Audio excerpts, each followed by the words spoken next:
The footage on screen right now is from a local news station in Boston, Massachusetts. It's part of a segment that aired in early 2013, and as you can see, reporters were interviewing detectives with the Boston Police Department. The reason for that was that for nearly a year, authorities had been struggling to solve a cold case. It was a brutal crime, one that had left the entire community on edge, but which had initially seemed like it would be pretty straightforward. Police had a mountain of evidence, plenty of suspects, but frustratingly, the investigation had simply fallen apart. The reason this segment was so important was that in some ways, it was a last resort. Detectives needed a breakthrough, and they needed one badly. Well, as luck would have it, they were about to get exactly what they were looking for. Only it happened in a way that no one predicted. Ironically, the tip that changed everything would come from a source much closer to home than anyone imagined. And what this source revealed was a hidden connection, one that up until now, everyone else had simply missed. As always, my name is Nigel, I run this channel with my good friend Luke, and welcome back to Crime Zone. A reminder, if you do find today's video interesting and informative, be sure to like and subscribe for more true crime stories told with a mysterious and suspenseful vibe. With that out of the way, let's dive in.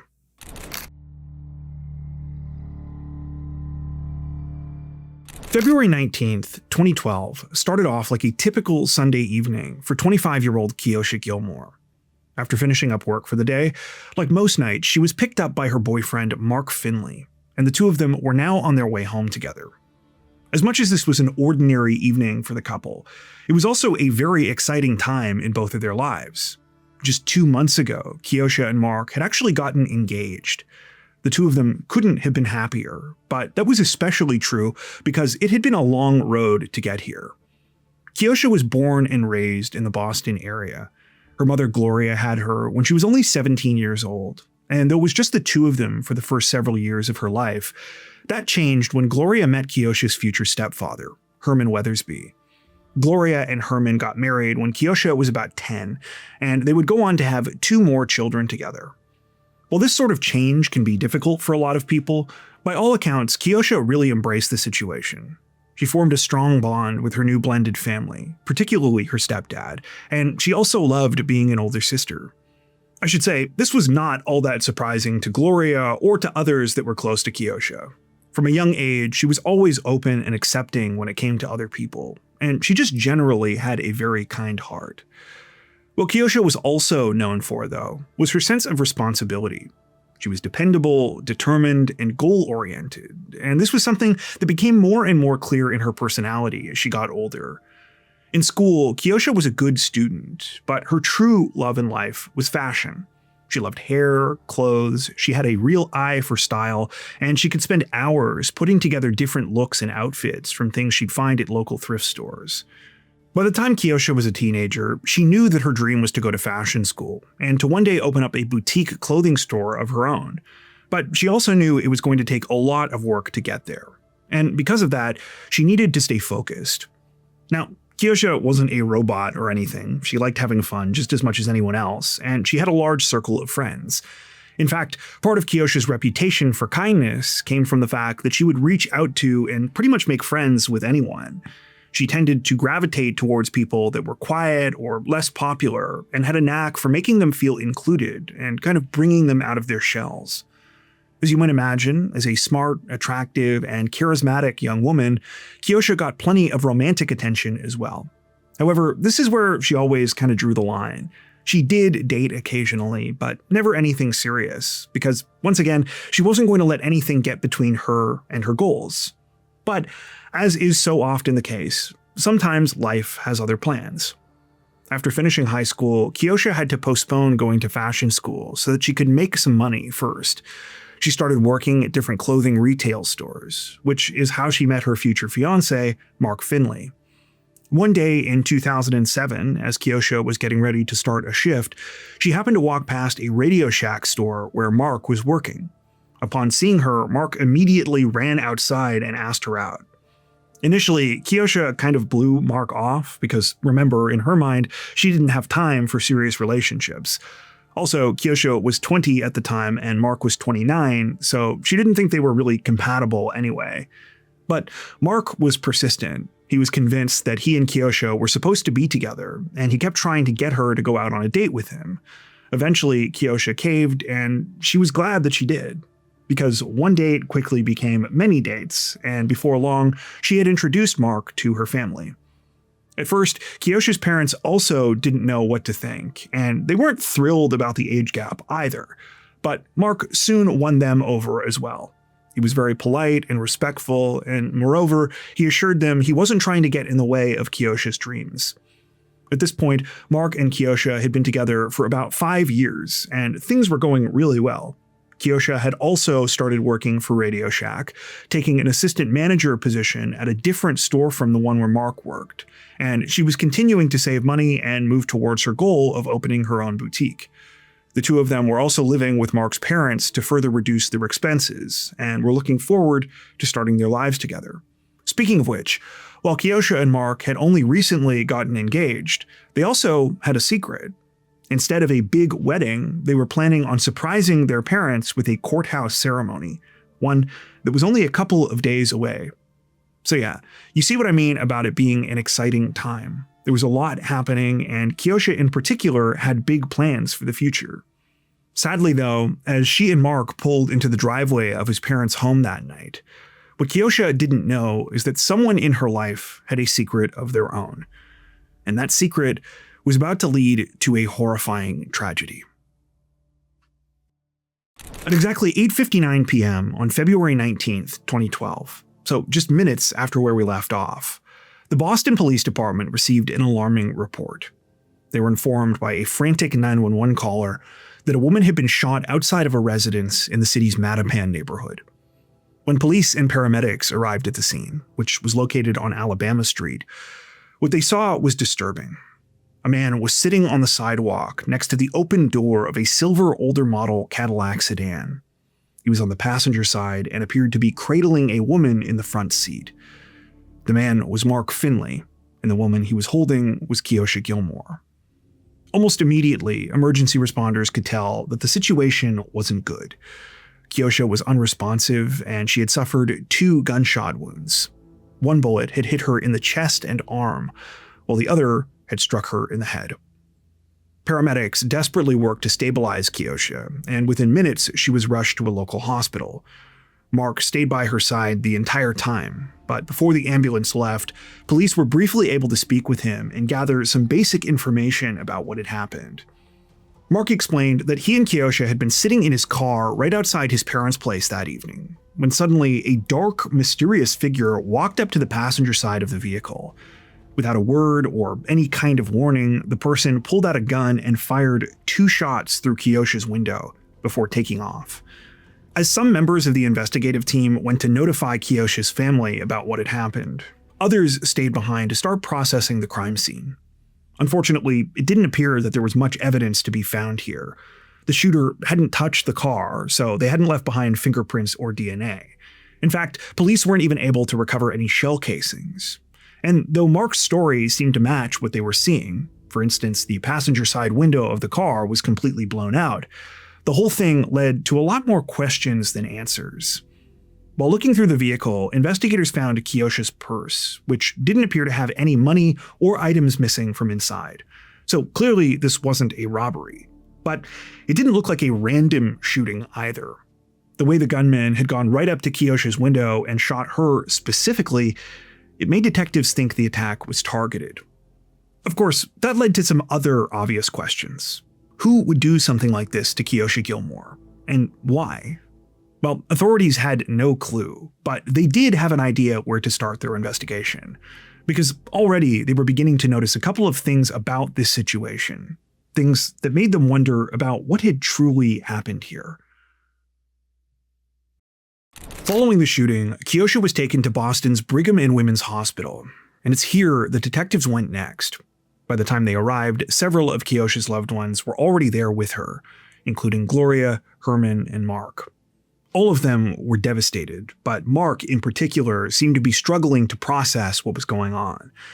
As he sat by Keosha's bedside, he kept saying over and over again to himself, "We got plans. We got plans." Investigators asked Mark to come with them to a more private area of the hospital, and once there, they told him they needed more information. They asked him to tell them about the shooting again, this time with as much detail as possible.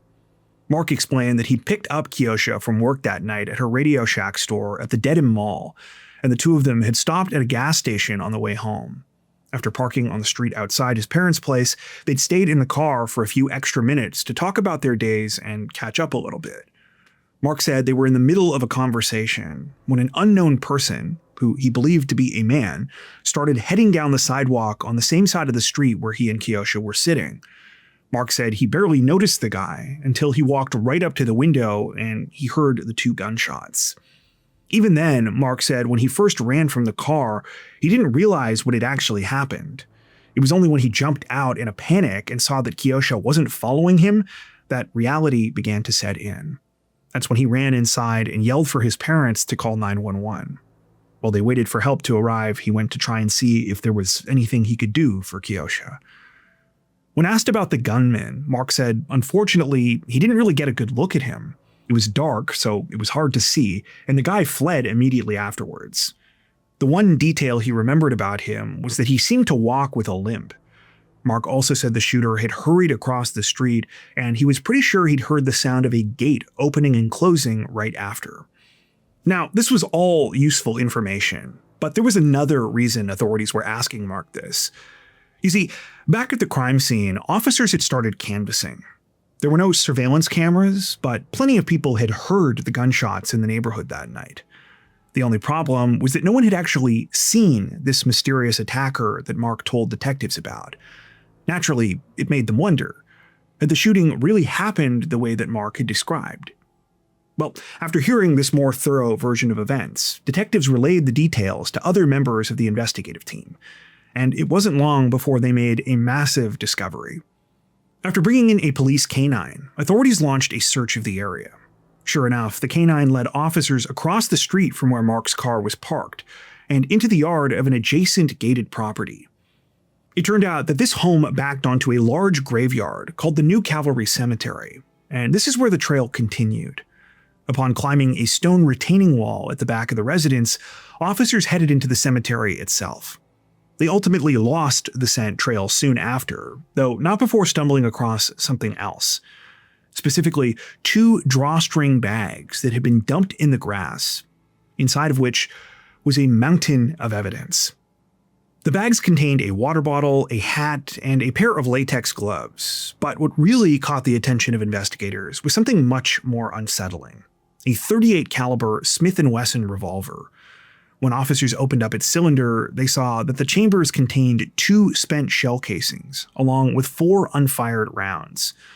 Understandably, this was huge. Not only did it seemingly explain why detectives hadn't found any shell casings at the crime scene, but they now had a bunch of different items that could be tested for potential forensic evidence. The celebration would be short-lived, however, because while this was a promising breakthrough, as authorities would soon learn, this case was not going to be an easy one. And the first sign of that came when they received news about another, much more tragic development. At around 4 p.m. the following afternoon, so February 20th, Keosha Gillmore passed away from her injuries. Her death wasn't a complete surprise. By this point, her family knew that her chances of survival were essentially zero. But the loss was heartbreaking nonetheless. Keosha should have had her whole life ahead of her, a life of goals accomplished and dreams fulfilled.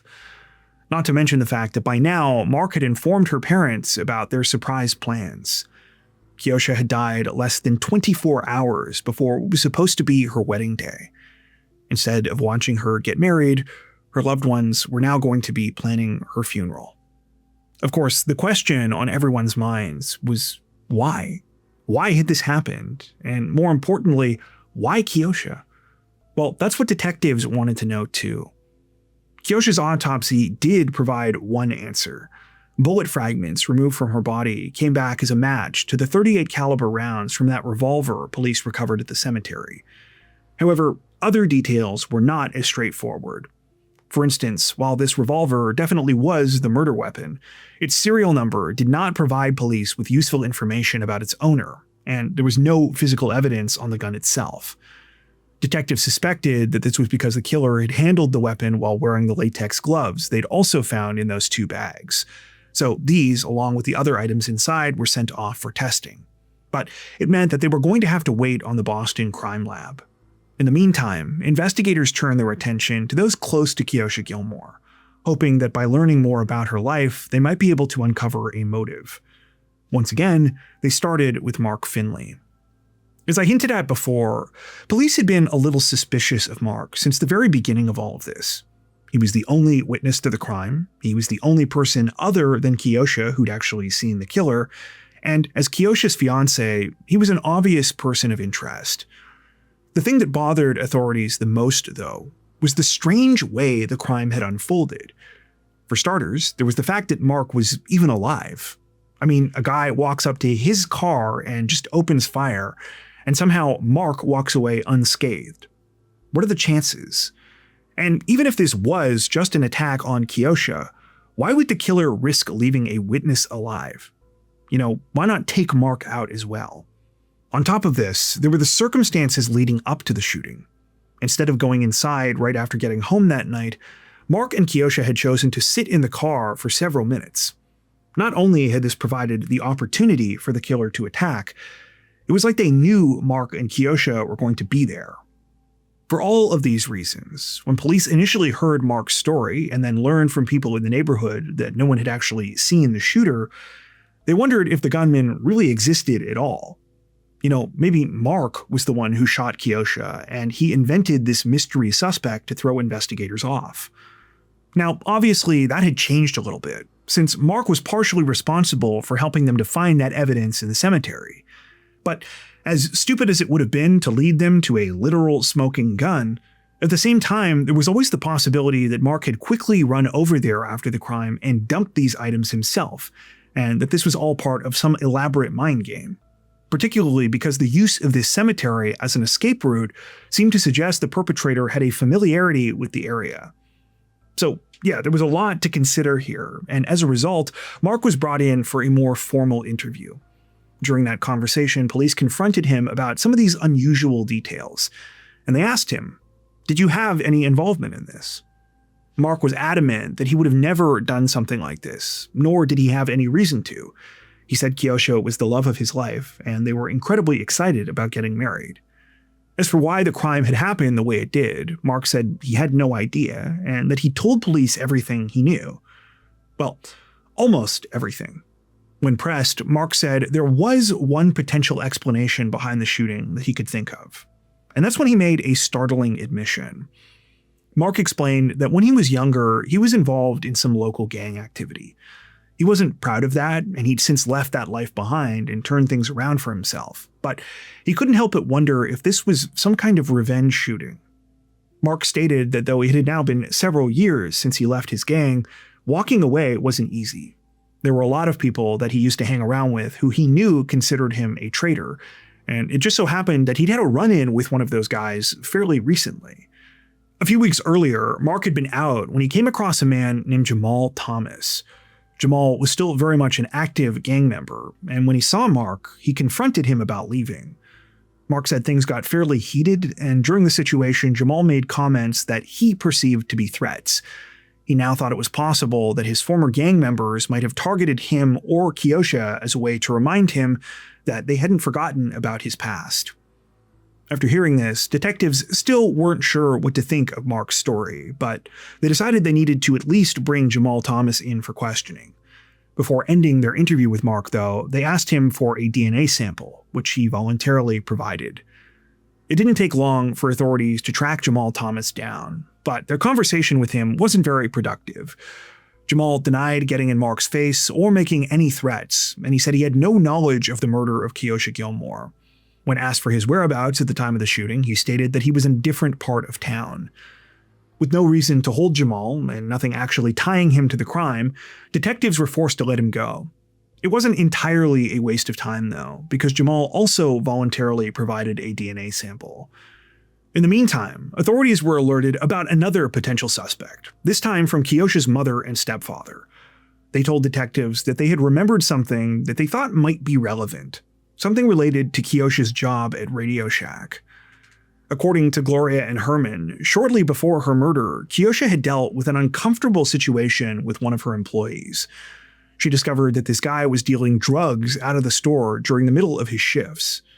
As brazen as this was, Keosha was hesitant about confronting the man.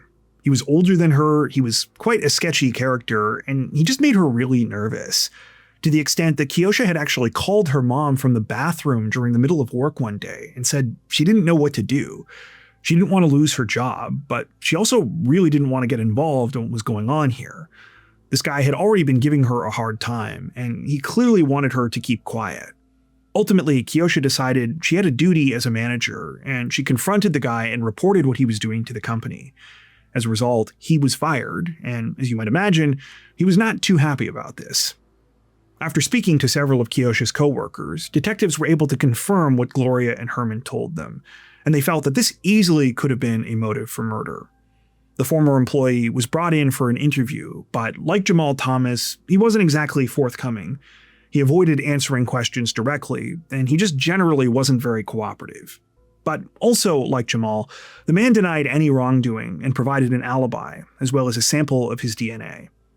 So yeah, detectives now had 3 solid potential suspects, and they felt even more confident when they received an update from the Boston Crime Lab. They had some incredible news. Not only had they recovered DNA from the water bottle, hat, and latex gloves found with those 2 bags in the cemetery, all of the DNA had come from the same single unknown male source. After hearing this, investigators sent off the DNA samples they'd collected during their interviews, which were tested against this evidence.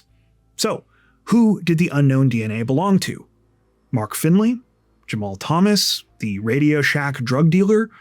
Well, none of them. The tests ruled them all out as being Keosha's killer. There was more bad news, though, because detectives also did not get a match when the unknown sample was submitted to the CODIS database. In other words, they now had this overwhelmingly strong DNA profile, but they had no idea who it belonged to. Investigators tried not to get discouraged, but this was a huge setback, and things only got more challenging from here. They were running out of leads, and no matter what they did, it seemed like they were getting nowhere.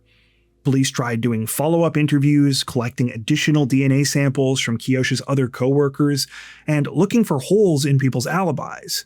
They combed through Keosha's text messages and all of the information they'd gathered up until now, searching for anything that stood out or that they might have missed the first time.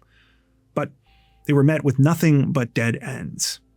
Pretty soon, days were turning into weeks, and the case was beginning to go cold.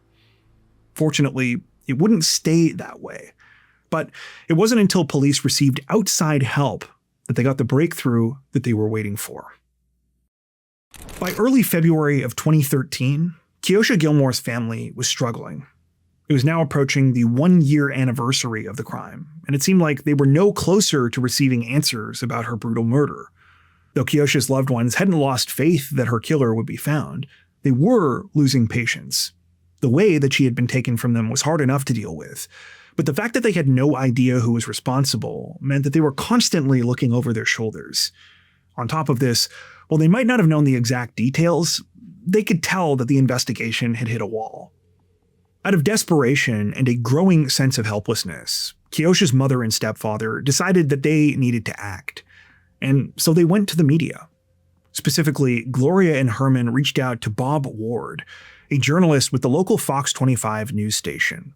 Bob had a reputation as one of the Boston area's best crime reporters, and he was particularly well known for a program he'd helped create at the station called New England's Unsolved. As the name suggests, the program profiles active and unsolved cases in the region, with the goal of bringing attention to these investigations, generating new leads, and giving a voice to the victims as well as their families. After hearing Keosha's story, Bob agreed to do a segment on the case, and it's footage from that segment that I showed you at the very beginning of this video. Now, when the story aired on February 5th, the hope was obviously that someone out there watching would see this and would come forward with new information. And that's exactly what happened. But if you recall, I also hinted that this occurred in sort of an unusual way. And that's because the tip police received was not from a random viewer. It was from a member of Keosha Gillmore's own family. The following day, so February 6th, Boston police got a call from a woman named Michelle Ross. Michelle was Keosha's stepmother, and she said she had something she needed to share with them. Like many other people, the previous night, Michelle had tuned into the news story about Keosha's case. She'd gone to bed thinking about it, and she'd had a dream. By the time she woke up, something had clicked. And when she called detectives, she told them, "You need to look into this guy named Chris." At first, investigators weren't sure how seriously to take this, especially because Michelle quickly admitted she didn't actually really know much about Chris. This also wasn't a name that police had heard up until now, but Michelle was insistent. She promised she wasn't wasting their time. Michelle explained that back when Keosha was in her late teens, she'd started spending more time with her biological father, Ricky, as well as his side of the family. And as part of this, she would occasionally help out at the salon where Michelle worked. Well, one day, Michelle said that Keosha showed up with this guy, Chris. Keosha told her that Chris had given her a ride, so Michelle assumed he was just dropping her off, but he never left. This was fine. Michelle was happy to have him there. However, instead of introducing himself or making conversation or anything, Chris just sat there in the corner staring at Keosha. This happened for the entire time that she was there, until they finally left together a couple of hours later. Michelle vividly remembered feeling creeped out by the way that Chris was looking at Keosha, but because it had been several years since this happened, she'd mostly forgotten about the whole thing, right up until last night when she'd had that dream. Unfortunately, Michelle didn't have any more details about Chris, but she encouraged police to ask Gloria and Herman about him, saying that they would probably know more. Sure enough, Gloria and Herman did know more. They told detectives that the Chris Michelle was referring to was Christopher Jackson.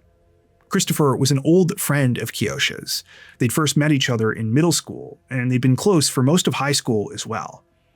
I mentioned earlier on that Keosha often made friends with people who were on the quieter side, or who didn't necessarily fit in, and that was definitely the case with Christopher. Christopher was a special needs kid in school, and he had some developmental and learning issues. When detectives asked Gloria and Herman about Christopher, they said that they'd known him for a long time. He didn't talk much, but he was a nice kid, and he clearly admired Keosha. He'd drive her places, and they'd hang out and get food together. Enough that at one point, when they were teenagers, Gloria had asked Keosha if she and Christopher were into each other. But as usual, Keosha said it wasn't like that. She and Christopher were just friends. Even after answering these questions, though, Gloria and Herman were still confused. They said, just to clarify, Keosha and Christopher were close growing up, but as far as we're aware, that hadn't been the case for a few years before her death. They kind of kept in touch after high school and saw each other occasionally, but that was about it. Truthfully, investigators weren't sure what to make of any of this either, but they weren't really in a position to throw away leads at this point. So they contacted Christopher Jackson and asked him to come in for an interview. I'm John Brown. Thank you very much for coming down. We appreciate it, man. Could you do me a favor? Just have you kind of walk through, how you know her and what you know about her, and maybe you can tell us some things. Just school, really. Yeah. Ain't really much to tell. I just know her from school. You guys were friends, you hung out a little bit here and there? Yeah, exactly. Yeah, okay. Pretty much. Would you consider yourself at any time to have been boyfriend and girlfriend? No. Never? Never. You know where she worked? Last time I checked, she used to work at Radio Shack. Did you ever go by and see her at work at all? No, not a lot. Maybe about once or twice to drop her off. That's about it. Chris, where were you the night this thing happened at Keosha? At home. Any ideas why you think something like this might have happened? No, I couldn't say. You guys knew each other a long time. Yeah, I know. We knew each other through school, but we weren't close. She never told me every little thing in my life or anything like that. Okay. Yeah. As you just heard, Christopher was very cooperative when he sat down with police. In fact, he was far more forthcoming than several of the other people that they'd already spoken to. He seemed kind of shy, but easygoing, and what he told detectives more or less matched what they'd already heard from Keosha's parents. He and Keosha were friends in school, but that was about it. Since then, they'd run into each other every now and again, but he didn't know a ton about her life anymore. And he said he certainly didn't know anything about her murder. Before ending the interview, investigators asked Christopher for a sample of his DNA. just like they had with pretty much everyone else they had questioned. He agreed, and this was sent off for testing, but it was mostly for the sake of being thorough. Investigators didn't expect anything big. Their overall impression when Christopher left that day was that this was not the guy that they were looking for. Well, that was until several weeks later, when they got a shocking call from the Boston Crime Lab. It turned out Christopher was a match to that unknown male profile that had been taunting them for over a year now. It was his DNA that was all over the evidence they'd found in the graveyard. On April 5th, 2013, Christopher Jackson was brought in for a second interview. And if authorities had any remaining doubts that he was their killer, those went away when they saw something that they had missed the first time that they met with him. As Christopher headed into the police station that day, one of the detectives noticed that he appeared to be walking with a limp. The same kind that Mark Finley had described all the way back at the very beginning of the investigation. As a result, after sitting down, police wasted no time in confronting Christopher about everything they had learned. Do these backpacks look familiar to you? This black one, this black and orange one? Yeah. They don't. Does this hat here, does that look familiar to you? If I told you that your DNA is on this hat, Yeah. and your DNA is on this backpack, and your DNA is on all these things, how could it be there if you've never seen them? You don't have no idea. You killed her. Yes or no? I don't really have a yes or no answer. Tell me yes or no first. As you just saw, even after being presented with that mountain of evidence, Christopher initially tried to play dumb. And while he never actually offered a complete confession, he did make a number of incriminating statements. Christopher told detectives that he'd had a thing for Keosha since he was a kid, but that he was angry because she never saw him as anything more than a friend. In his mind, he had said and done all the right things and was willing to do anything for her, but she just never seemed to notice. He felt used by Keosha, and eventually his resentment had festered to a point where he'd lost control. It's a bad situation, but by us being able to let the family know why you did something like this, it can help bring closure down the road and potentially may change some things. I made a mistake of letting my anger overshadow my intelligence. And did this anger happen just this particular night, or was it something that kind of brewed up along the way, or like how did it happen? Can you explain that to me? Depression, in a way. Mm-hmm. Yeah, just a sense of betrayal, feeling a sense of betrayal, sadness. I cared about it. I wanted to be with her at one point, but she didn't want to be with me. But was being used, but I would, like, in my head, I'm like, maybe at some point, she'll, start to realize that what she's doing is wrong. It was like her lack of appreciation or her lack of, like, respect. Whenever I said I couldn't give her anything, it's always a problem. I'm always wrong. I'm always, the bad guy. I can look in your eyes and I can tell by your body language that you're carrying this huge thing on your chest. And well, yeah, of course. I mean, and it's the only thing that I'm carrying on my chest right now is the fact that I'm going to be in jail for the rest of my life. At the end of the conversation, Christopher was arrested and charged with first-degree murder, as well as multiple weapons offenses in connection with the killing of Keosha Gillmore. Needless to say, this all came as a major shock, not just to the police, but to Keosha's family. No one would have ever suspected that Christopher was capable of something like this. Like Keosha's parents, most people didn't think that her and Christopher were even close anymore, which brought up an excellent question. Where had all of this come from? Well, authorities would find the answer when they conducted a search of Christopher's home. Underneath his bed, they found 2 notebooks, ones that made it clear that he had not told them the full truth during his interviews. Christopher wasn't just in love with Keosha. He was completely obsessed with her, and he had been for years. These 2 notebooks were dedicated to her, and they detailed Christopher's all-consuming fixation with her. They also showed that while Keosha had mostly moved on from their friendship after high school, Christopher had not. Contrary to what Christopher had claimed during his discussions with detectives, he still knew everything about what was going on in Keosha's life. He knew where she worked, what her schedule was, and all of the places she went and the people she saw. Christopher's writings also made it clear that he knew Keosha was engaged. Detectives theorized that it was this that had finally pushed him over the edge.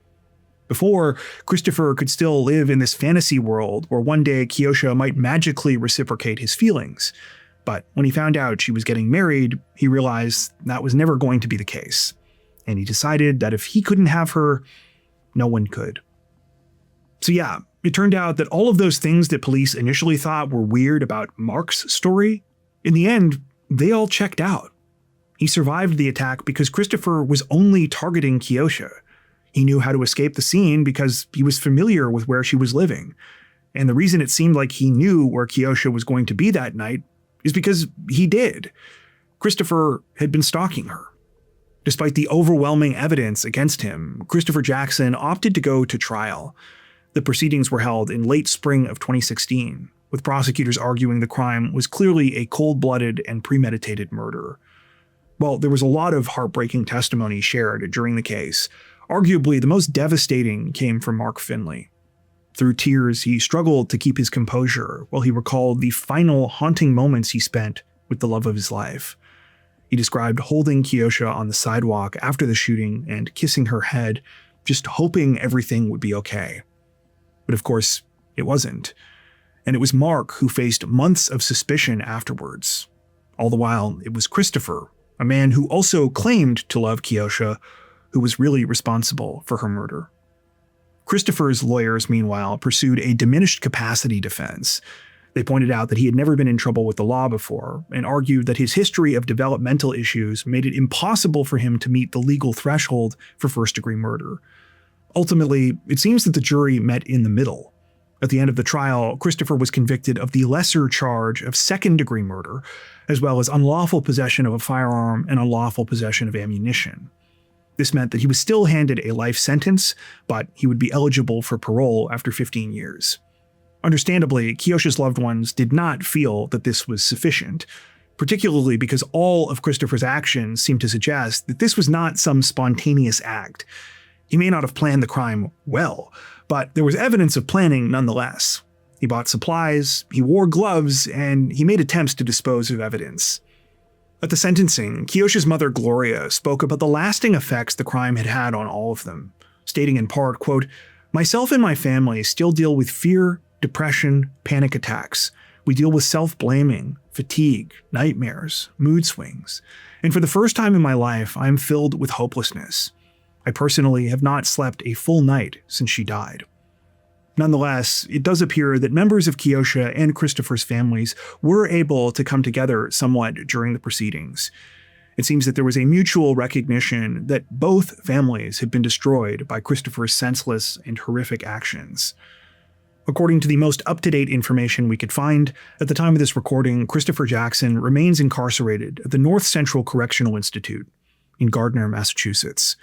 His earliest parole eligibility date will be in the spring of 2031.